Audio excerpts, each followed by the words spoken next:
I'd like to welcome, we'll start. He'll, Okay. yeah, but it's, Got it. I'm on it. It's zoomed out. And you said it's pronounced Ayo?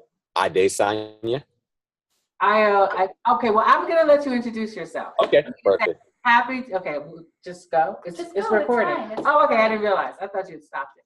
Okay, so I am so happy to introduce our 2016 ABRCMS Scholar to Keystone Symposia to talk to us a little bit about his experiences as an ABRCMS Scholar with Keystone and a conference, a Keystone Symposia conference that he recently attended. I would like for him to introduce himself, and then we'll get started with the questions. All right. Thank you so much, Dr. Ricks and Ms. Connolly. My name is Adesanyo, and I'm an MD PhD student at The Ohio State University in Columbus, Ohio. I'm currently finishing, or working to finish my research years. I'm studying heart valves and protecting them from injury at the cellular level. And I was very grateful to be an ABRCMS Keystone Scholar. I have fond memories of the ABRCMS conference as an undergraduate student. It was a conference that was recommended to me from one of my mentors back in 2006 now. I attended. I remember I had an oral presentation and an oral award back in 2007. And it was really full circle to not only go back to recruit for Ohio State at the 2015 ABRCMS meeting, but also to be able to learn about the opportunities through the Keystone Symposia. And I'm very grateful for the opportunity for the Keystone Award that I received. Good.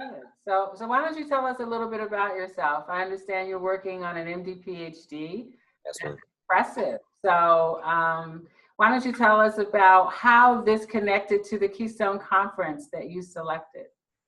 Yeah, thank you, Dr. Ricks. So I selected the Molecular Mechanisms of Heart Development Conference and the RNA-based approaches in cardiovascular disease. So it was a joint meeting that was held in March of 2017 in Keystone.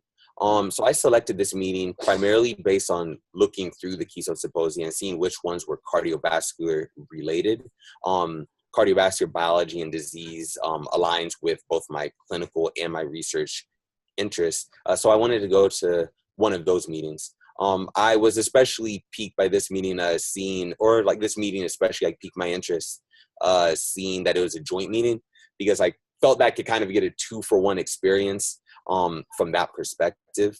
And also it was something, both of the meetings presented something new, something where I could take my current working knowledge of cardiovascular disease and biology, my exposures from lab, but also be able to see beyond what our lab specifically does, to both learn things for me personally and professionally, and also to bring back to my group here at Ohio State.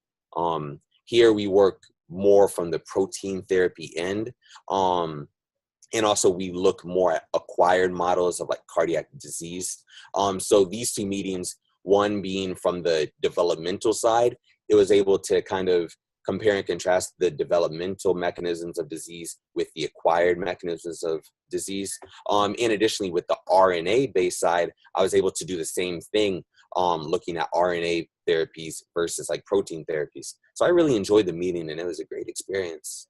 Good, good. Did you meet any people? Did you, I guess, especially looking at it from a trainee perspective, did you meet any other trainees that might be helpful? And then, of course, the senior scientists, the speakers, and the organizers. Did you have a chance to meet with anyone? Absolutely, I did. Thank you, Dr. Ricks. It was really nice. The thing I especially enjoyed about the Keystone meeting was that it was a smaller meeting relative to a lot of the society-wide national meetings, but it was still big enough that you met people literally from all over the world. I really enjoyed that. I was able to meet some of my peer colleagues who were there presenting posters from so many different institutions, from Italy to Wisconsin to California to Chicago to Germany. So that was especially fun. And then also, like you mentioned, the senior scientists, very, very approachable, very kind, always ready to give a card, always ready to mentor. A lot of people that really, I think, will help navigate the future steps that I'll have to take in my science career. I really enjoyed it. And I think the thing I especially enjoyed about Keystone is a full day meeting. So, I mean, you have or for me, I had the bus ride from the hotel to the Keystone Conference. You have the breakfast there, the lunch there, the dinner there. Like, it's just something that you meet people not only in the scientific halls where you're sitting down, like listening to talks, or fabulous talks at that, but also afterwards during the lunches, during the breakfast. That's when you really get the most time to have those like one-on-one like conversations that you get to know people outside of the lab. And I really enjoyed that. Good. That's what we try to do, create a community at the conference so that you feel included and that everyone, has a chance to meet everyone else, because it is small enough. It is not one of those 20,000 member society meetings that I think we both have attended that, can be somewhat daunting. So this is good. This is very good. So what advice would you give to other trainees who want to attend the Keystone Symposia conference and have never attended? What would you tell them? Okay.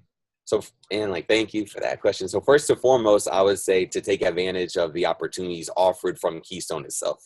I mean, the symposia and the diversity initiatives, especially so many scholarship opportunities. So I would say take advantage of those opportunities to help support your travel to the conference, help support your stay at the conference.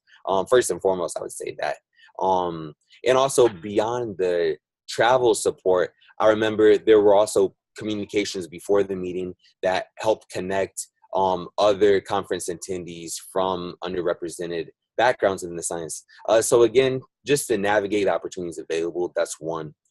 Two, I would say to pick a meeting. I really enjoyed seeing things that weren't 150% aligned with my research, things that I knew about, like cardiac disease, but things that long-term I would likely be interested in learning more about long non-coding RNAs, about things related to like gene therapy and whatnot. So things that can help line up your next steps. That would be two. And thirdly, probably almost most important, I would say just to be open and talk with people. People are willing to help. I remember one of the